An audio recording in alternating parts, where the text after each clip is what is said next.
नमस्कार दोस्तों। मैं हूं नीरज शर्मा और आप देख रहे हैं न्यूज ड्रम कमेंट्री।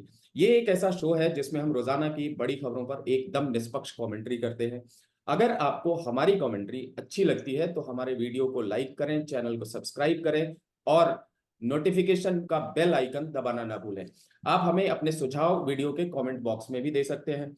इस कमेंट्री में हमारा साथ देते हैं हमारे वरिष्ठ सहयोगी, वरिष्ठ पत्रकार और जाने माने राजनीतिक विशेषज्ञ शेखर अय्यर जी। शेखर जी, बहुत बहुत स्वागत है आपका आज की कमेंट्री में। नमस्कार नीरज जी, नमस्कार। शेखर जी, आज प्रधानमंत्री मोदी ने तो बनारसी से अपना तीसरा नामांकन भर दिया। उसके ठीक पहले आज तक को दिए एक इंटरव्यू में मोदी ने एक बार फिर से डिवाइन पावर का जिक्र किया। पहली बार उन्होंने पब्लिकली इसके बारे में जागरण को दिए एक इंटरव्यू में बात कही थी। उन्होंने बोला था कि कोई ईश्वरीय शक्ति है जो उन्हें चला रही है। आज उन्होंने कहा कि भगवान ने उन्हें किसी खास काम के लिए भेजा है और वो सारे बंधनों से मुक्त होकर हर काम को ईश्वर की आराधना समझ के करते हैं। इस पर आपका एक कमेंट लेना चाहूंगा सर। नीरज जी, देखिए, एक जो प्रधानमंत्री की अप्रोच टुवर्ड्स लाइफ, अपनी जीवन और जो काम वो कर रहे हैं, वो सेवा भाव कैसे वो लाते हैं, इसको लेकर कई बार उन्होंने बताया है। और जहाँ से ये शुरू किए, फिर जाके उनकी बलिया में उसके तपस्या जो उन्होंने की, उसके बाद राष्ट्रीय स्वयंसेवक में ज्वाइन करना, फिर आरएसएस की संगठन का काम करना, फिर जाके किस तरह बीजेपी में वो आए। और आज भी अगर उनकी स्टोरी देखेंगे, जैसे पहला मुख्यमंत्री बनना गुजरात का, और इतने हडल्स और ऑड्स के बावजूद वो बीजेपी के प्राइम मिनिस्टर कैंडिडेट घोषित होना 2013 के अंत में, 13 के अंत में, फिर 14 में जाके बीजेपी को पहली बार 30 साल में एक पार्टी को बहुमत मिलने की जो क्षमता उन्होंने प्राप्त करवाई बीजेपी के लिए, उससे लेकर फर्स्ट टर्म कंप्लीट किए, फिर सेकेंड टर्म हुआ, अब थर्ड टर्म की बात है। लोग भी मानते हैं कि प्राइम मिनिस्टर अवश्य कुछ ईश्वर की कृपा है, बिना कृपा इतना। और देखिए, उनके कार्यकाल में भारत ने क्या क्या नहीं देखा है। इकोनॉमिक स्लो डाउन, कोविड का चैलेंज, फिर मास इम्यूनाइजेशन प्रोग्राम, फिर आपको किसान की समस्या, कई जगह नेचुरल डिजास्टर्स, और देश में तेजी स्पीड में आपको ये लाना, मतलब इंफ्रास्ट्रक्चर डेवलपमेंट के लिए काम करना, और जाके आर्टिकल 370 जैसे कानून को हटाना, फिर राम मंदिर के प्राण प्रतिष्ठा।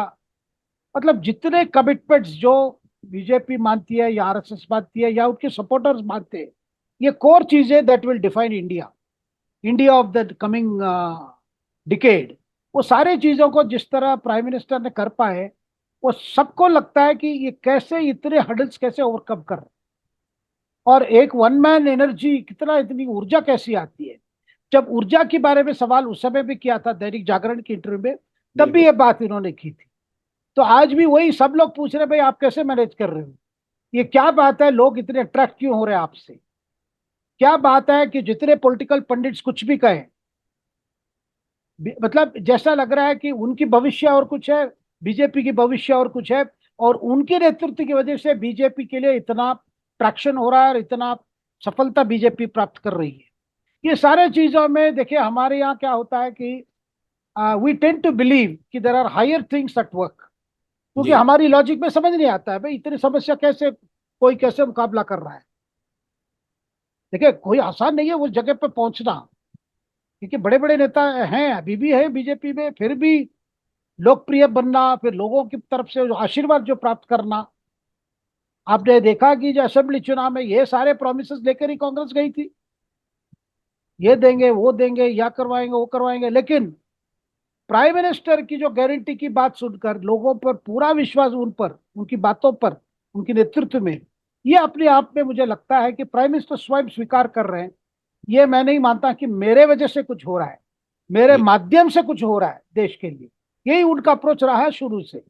जी, राम मंदिर के लिए भी आज उन्होंने यही बात कही कि अगर किसी को लगता है कि मोदी ने राम मंदिर बनवा दिया तो ये गलतफहमी है। मैं बस एक निमित्त मात्र था। ये हुआ कि मेरे कार्यकाल में ये हो गया और राम मंदिर बन गया और मुझे प्राण प्रतिष्ठा में शामिल होने का मौका मिला।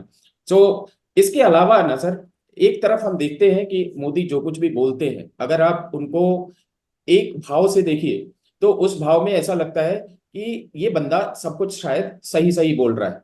दूसरी तरफ जो उनपे अटैक करने वाले लोग हैं, वो सुबह से शाम तक झूठ बोल रहा है, झूठ बोल रहा है, चोर है, चोर है, या माला जपते रहते हैं। तो ये किस तरीके से काम करता है, मुझे एक चीज समझाइए। देखिए, प्रधानमंत्री झूठ बोल रहे हैं, ये कांग्रेस का एक सोची समझी रणनीति है। देखिए, पिछले चुनाव प्राइम मिनिस्टर भ्रष्ट है, जी इतना तक राहुल ने उनको चोर कह डाल, रफाल मामले को दिखा के। वो उसमें पूरा कांग्रेस की ये हो गई, वो कैंपेन टोटली फ्लॉप हो गई। अब सर, इस बार अभी भी वही कह रहे हैं, बस राफेल की बजाय अंबानी अडानी आ गया है। तो ये कोशिश जो हो रहा है, लेकिन उसके बावजूद भी भाई, ये जो अभी हमने जिक्र किया, जो मध्य प्रदेश, राजस्थान, छत्तीसगढ़ चुनाव, वो कांग्रेस के लिए बड़ा धक्का था। भाई, अगर स्थिति अगर इतनी खराब है जिस तरह कांग्रेस वर्णन कर रही है, देखिए चुनौतियां हैं, गरीबी दूर करने में, किसान समस्या में, कई चीजों में चैलेंजेस तो है ही। लेकिन ये बताना कि पूरा चीजें इतनी खराब है और प्रधानमंत्री सच बात नहीं बोल रहे, ये लोग मानने को तैयार नहीं है। कि इसका मतलब क्या है, लोग एक क्रेडिबल लीडरशिप देखते हैं प्रधानमंत्री में, जो चीज आज तक राहुल में देख नहीं पा रहे। जी राहुल ने कई कोशिश की है। राहुल का जितना अभी रहा है 10 साल में, जो जो उन्होंने जो चीजें अपनाए हैं, जो स्ट्रेटेजी कही है, ये जो भी कही है, वो सारे चीजों में किसी ना कुछ क्लिक नहीं हुआ है। देखिए, 10 साल समय था कांग्रेस के पास, 10 साल समय था राहुल के पास।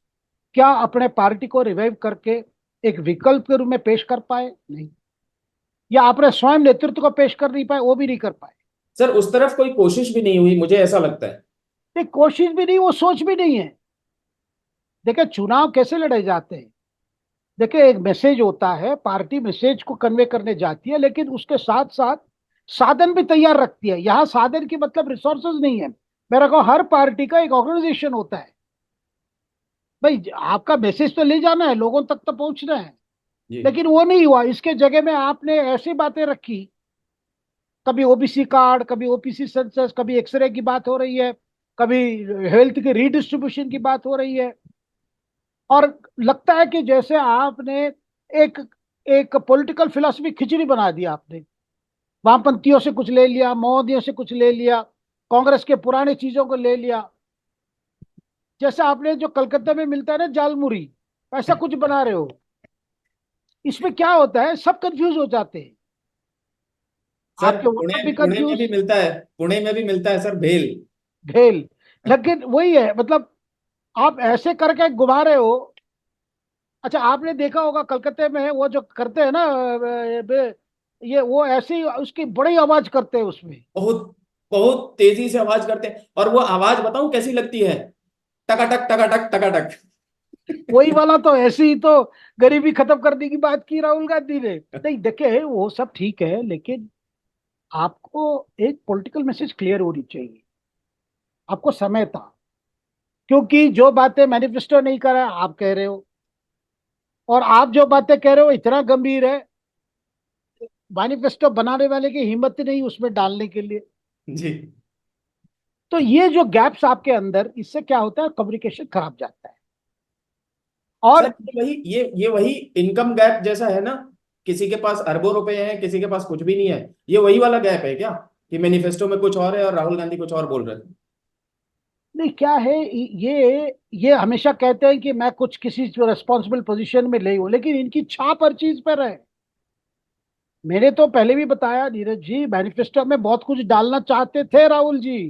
जी जी लेकिन उनके जो एक्सपीरियंस लोग हैं, चिदम्बरम जैसे नेता भाई सरकार में रहे, उन्होंने कहा ये सब ऐसी डाल नहीं सकते हम। तो बड़े वेग रख दिए, लेकिन पीएम ने उसको एक्सपोज कर दिया। भाई, जी करोगे तो कैसे करोगे? देखिए, जितनी इन्हें गृह लक्ष्मी ये वो जितनी कार्यक्रम की बात कर रहे हैं, उसकी फाइनेंशियल कॉस्ट कहां से आएगा? टैक्स बढ़ा सकते हो, आज की स्थिति में आप टैक्स बढ़ा नहीं सकते हो। जी तो कैसे करोगे, क्या करोगे? ना राहुल को इच्छा थी पता करने की, ना उनकी पार्टी किसी को। उनका यही था। देखिए, जिस जैसे प्रधानमंत्री हर इंटरव्यू में आज बोले, कल भी बोले, भाई आपकी ये थी कि आप कैसे जीतेंगे, सीट आपकी कैसे बढ़ाएंगे, नहीं था। आपका यही ये था, भाई हमको 400 मिलेगा नहीं मिलेगा। आप मेरी 400 पे पड़े थे। जी कि जब आपको कोशिश करनी थी, कांग्रेस कई जगह पे फाइट दे नहीं पा रही है। भाई, आपके कैंडिडेट बड़े बड़े शहरों से भाग रहे हैं, इंदौर से भाग गए, सूरत में आपने देखा क्या हुआ, उड़ीसा अहमदाबाद में। में सीट अनाउंस हो रही है। अब पता जी नहीं कितने जगह में जिनको इन्होंने टिकट दिए हैं वो कितने पॉजिटिवली अपने टिकट के लिए काम किए। देखिए, चुनाव केवल एक वोट बैंक से नहीं होता है।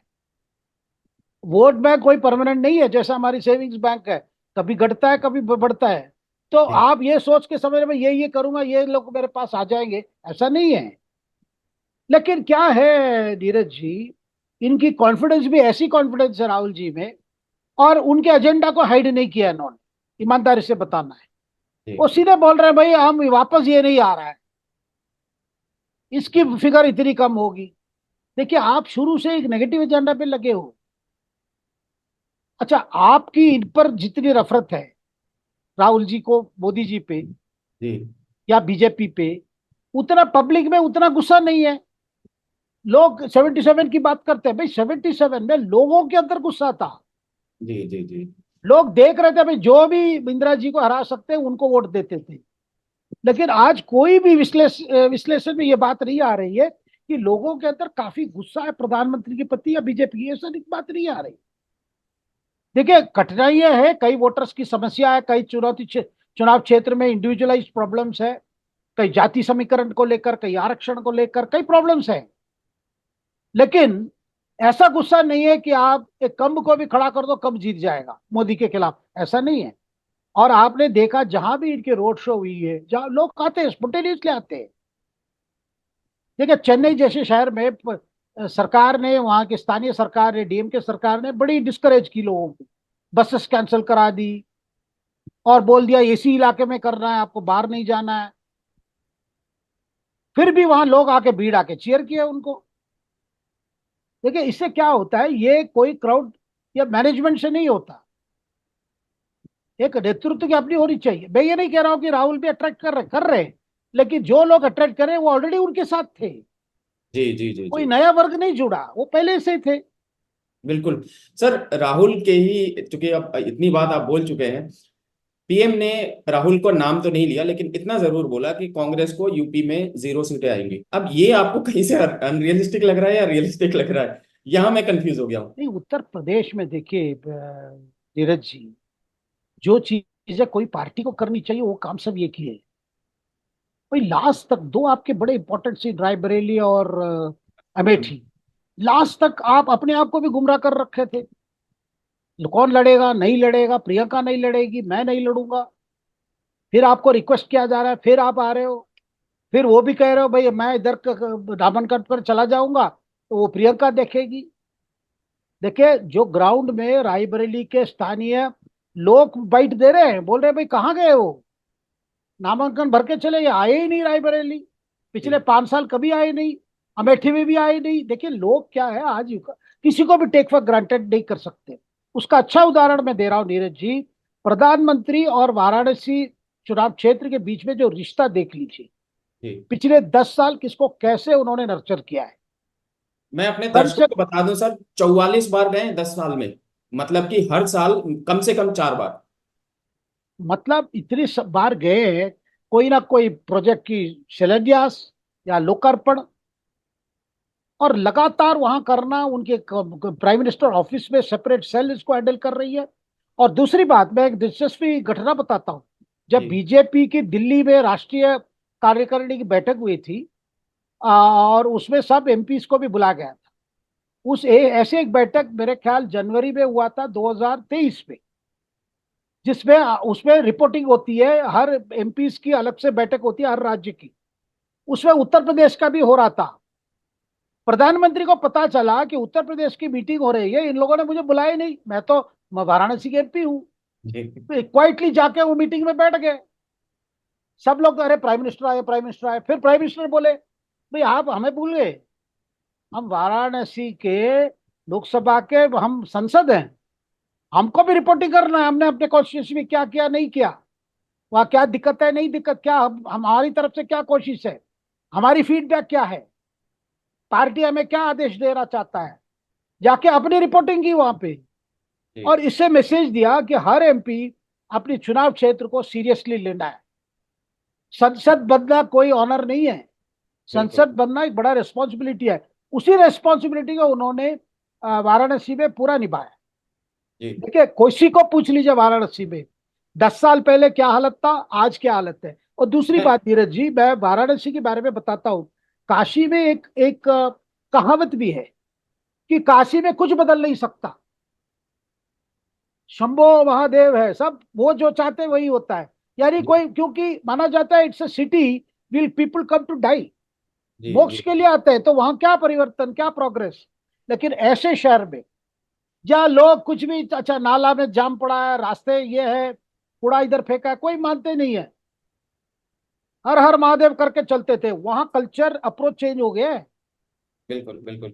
आज देखिए उस शहर में घाटों की हालत देखिए, जी विश्वनाथ कॉरिडोर की देखिए, जो प्राचीन काल में जैसा था वाराणसी, जी गंगा में स्नान करके गंगा जल लेके मंदिर में जाके शिवलिंग पर जल चढ़ाना, एक प्राचीन काल का ये था, जी जब इतनी इंक्रोचमेंट्स नहीं थी। वो सारे क्लियर करके नए एक वाराणसी को एक इंटरनेशनल सिटी बना दिया, एक स्पिरिचुअल सिटी बना दिया, जिसका जी। फायदा लोगों को हो रहा है। लोगों को आना वहां पे 10 गुना ज्यादा हुआ है उधर। बिल्कुल बिल्कुल बिल्कुल। कई लोगों को शायद लग सकता है कि जो वाराणसी दिखती है काशी विश्वनाथ कॉरिडोर शायद उतनी ही है, लेकिन मैं चूंकि जाते रहता हूं और मैंने देखा है कि केवल एक हिस्से का, शहर के एक हिस्से का विकास नहीं हुआ है, केवल एक कॉरिडोर बना करके छोड़ दिया वो नहीं है। मैं आपको बताऊं सर, शायद मुझे वहां जाकर के वही सारी फैसिलिटी, उतने ही बड़े बड़े मॉल्स, सब कुछ दिखते हैं जैसा कि दिल्ली में। और जैसे कहते हैं ना, पूरा का पूरा अपसाइड डाउन काशी चेंज हो गई। सो ये एक बहुत बड़ी बात है। लेकिन इससे इस इशू से बाहर निकलते निकलते मैं ये जरूर कहना चाहूंगा कि पीएम ने इनडायरेक्टली भविष्यवाणी कर दी है कि राहुल गांधी रायबरेली हार रहे नहीं देखिए, वो वहां स्थिति बहुत गंभीर है। ये कांग्रेस के अंदर भी वही फीडबैक है, क्योंकि सोनिया जी का जो बड़ा फैसला था कि मैं, मुझे लोकसभा चुनाव रायबरेली से नहीं लड़ना है और I will prefer Rajya Sabha route, हैं। जी उस फैसले के पीछे यही था, क्योंकि वहां पे पहले से ही मार्जिन गिरता आ रहा है। यानी गांधी परिवार के नाम पे जो वोट पहले गिरता था वो वोट गिरता आ रहा है। लोग उतने, ठीक है, इंदिरा जी को इज्जत करते हैं, इंदिरा जी पर ये है वो है, नेहरू परिवार ठीक, लेकिन आज के जमाने में देखिए रायबरेली तो और भी डेवलप्ड है अमेठी की तुलना में। जी लेकिन अमेठी की नेग्लेक्ट जो हुआ, खास करके राहुल जी के कार्यकाल, वो जाते ही नहीं थे। 2004 से लेकर 14 तक तो रहे, 14 में जीत कर आए, उसके बाद भी नहीं गए। लेकिन स्मृति ईरानी हार गई 2014 में, फिर जाते रही। इसलिए 19 में जो परिणाम आया, देखे ये चीज बड़ा क्लियर हो गया है धीरज जी। आजकल आप अगर एक क्षेत्र को अपने चुनाव क्षेत्र मानते हैं, तो आपको काम करना पड़ेगा, टाइम इन्वेस्ट करना पड़ेगा, बार बार जाना पड़ेगा, तब जाके मामला बनता है। ये ये जो फ्लाइंग विजिट्स, या ये जो बोलते हैं कि ये रोल्स, जो कैमियो रोल्स, नहीं चलेगा। बिल्कुल बिल्कुल। सर एक चीज तो हो गई, पीएम ने भविष्यवाणी कर दी कि ये यहां से हार रहे हैं, और साथ के साथ उन्होंने ये भी बोला कि वो वायनाड से डर के भागे हैं, उनको हारता हुआ दिखा वहां पे तो यहां भागे। अब देखिए कॉम्बिनेशन कैसा है, अगर वायनाड भी हार गए और रायबरेली भी हार गए तो सांसद रहेंगे कि नहीं रहेंगे, फिर राज्यसभा का रास्ता देखा जाएगा। फिर वही होगा, वही होगा। जी और सर चल। और ऐसा, इसमें कोई बड़ा प्रिंसिपल को अपनाने की बात नहीं है, ठीक है। देखिए जी अभी क्या है, राहुल जी, प्रॉब्लम क्या है, राहुल जी स्वीकार करने को तैयार नहीं है कि आज पार्टी की हालत क्या है। आप देखेंगे 2014 में बड़ी हार के बाद पार्टी में बड़ा मंथन हुआ, कमेटी बिठाया गया एंटनी के नाम पे। जी एंटी ने कई सुझाव दिए, वो एक सुझाव ये था, भाई अपने आप को सेकुलर के चक्कर में गौर एंटी हिंदू मत दिखाओ। जो बिल्कुल बातें बाद में जैसे लीडर्स जैसे प्रमोद कृष्णन वगैरह वही बात करते रहे, बिल्कुल भाई हम बिल्कुल क्या कर रहे हैं, राम मंदिर को विरोध किए, प्राण प्रतिष्ठा विरोध किए, और बीच में ये बात भी आ गई, फिर दोबारा वहां ताला लगाने की बात भी हो रही है। बिल्कुल बिल्कुल बिल्कुल। तो ये सारे चीजों देखकर ये चीजें क्या है कि समहाउ रियलिटी जो है, पॉलिटिकल रियलिटी, सोशल रियलिटी, उससे कांग्रेस दूर हो गई, क्योंकि राहुल के कारण। जी। और वही एंटनी साहब के बेटे अभी बीजेपी में आ गए। दूसरा मुद्दा है स्वाति मालीवाल, राज्यसभा एमपी आम आदमी पार्टी से। कल उनकी पिटाई की गई अरविंद केजरीवाल के घर में, ऐसा उन्होंने आरोप लगाया। सब कल तक तो ये चल रहा था कि आरोप है, आरोप है। और आम आदमी पार्टी तकरीबन 30 घंटे तक एकदम चुप थी। स्वाति मालीवाल गायब हो गई थी। उनका फोन स्विच ऑफ था, मीडिया से लेकर के पुलिस तक कोई भी उनको रीच आउट नहीं कर पाया। आज संजय सिंह ने एक प्रेस कॉन्फ्रेंस करके ये एक्सेप्ट किया कि वो घटना जो विभव कुमार ने उनको मारा था वो सही थी। अब सवाल यहाँ पे ये आता है सर कि पहले तो संजय सिंह ने कह दिया कि अरविंद केजरीवाल ने इस घटना को संज्ञान में लिया है और वो इसके खिलाफ सख्त एक्शन लेंगे। मेरा सवाल बड़ा सीधा है, एक सैक्ड पीए चीफ मिनिस्टर का, सबसे पहले कि वो चीफ मिनिस्टर हाउस में कर क्या रहा है, दूसरा उस पीए की अपनी इतनी औकात और हिम्मत तो बिल्कुल नहीं हो सकती है जो कि एक मेंबर ऑफ पार्लियामेंट पे हाथ उठा दे या उसके साथ बदतमीजी कर दे। तो क्या ये जो कॉल में लिखवाया गया था कॉल रिकॉर्ड में कि अरविंद केजरीवाल के कहने पे विभो ने इनको मारा, आपको लगता है कि वो बात सही है? अब खास करके देखिए, अगर संजय सिंह जैसे नेता पहली बार स्वीकार कर रहे हैं ऐसे एक घटना हुई है और उस घटना को लेकर पार्टी कुछ कार्रवाई करने वाली है, इसका मतलब है घटना तो ज्यादा ही हुआ है। जो जो क्योंकि अभी तक ये था भाई स्वाति मालीवाल के नंबर से फोन आया। आप जानते हैं दिल्ली पुलिस कंट्रोल रूम के जो भी कॉल जाता है वो रिकॉर्ड होता है, जी ऑटोमेटिक वॉइस रिकॉर्डिंग होती है, फिर उसको लॉग बुक में ट्रांसफर होता है। बात का फिर जो स्टेशन एरिया आता है उनको तुरंत जैसे सिविल लाइंस को इन्फॉर्म किया गया। बिल्कुल मालियावाल स्वाति स्वयं वहां पहुंची कल, जी फिर लेकिन उनको फोन आया, फिर उन्होंने कोई ऑफिशियली चीजें दर्ज नहीं किया। देखिए, पिटाई मामला जैसा है, it attracts the relevant provisions of the IPC. भाई वो तो कानून की मामला है, ये पार्टी कुछ करने की नहीं है इसमें। ये केस ऑफ फिजिकल असॉल्ट, ये तो पुलिस केस मामला है। तो ऐसे कैसे पार्टी इसको सॉर्ट आउट करेगी कि आपस में ये कर लेंगे, ये मुझे समझ नहीं आ रहा है पहली बात। क्योंकि जो भी है पुलिस तक तो मामला जाना चाहिए, पुलिस फिर तय करेगा भाई कैसे इसको सॉर्ट आउट होता है। लेकिन सर केस ही नहीं दर्ज करवाया तो फिर कैसे होगा?